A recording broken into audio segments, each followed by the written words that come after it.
ஆமாங்க, படிச்சுட்டு நானே அரண்டுட்டேன். 100 கிராம் கருவாடுல எந்த மீன்ன்றத பொறுத்து 60ல இருந்து 70 கிராம் புரோட்டீன் இருக்கா, 2ல இருந்து 5 கிராம் ஃபேட், அண்ட் இந்த ஃபேட்டும் நல்ல cholesterol and omega 3 fatty acids. கருவாடுல 300 கேலரி 100 கிராம்க்கு, அதுல 90% கேலரிஸ் புரோட்டீன்ல இருந்து தான் வருது. சரியான நியூட்ரிஷன். ஆனா இதுல ஒரு சின்ன சால்வபிள் பிரச்சனை இருக்கு. இது உப்பு வச்சு ப்ரிப்பேர் பண்றதுனால 100 கிராம் ரா ப்ராடக்ட்ல 7000 mg சோடியம் இருக்கு. நம்மளுக்கு ஒரு நாளைக்கு 2500ல இருந்து 3000 mg தான் தேவை. அதை தவிர பொட்டாசியமும் இதுல 1400 mg இருக்கு. நம்மளுக்கு ஒரு நாளைக்கு 3000ல இருந்து 3500 mg தான் தேவை.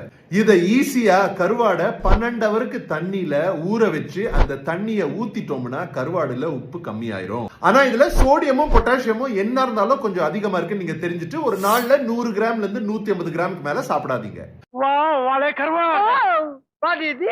இந்த இன்ஃபர்மேஷன் யூஸ்ஃபுல்லா இருந்துச்சுன்னா ஒரு லைக் போட்டுட்டு கருவாடு ஃபேன்ஸ்க்கு எல்லாம் ஷேர் பண்ணுங்க.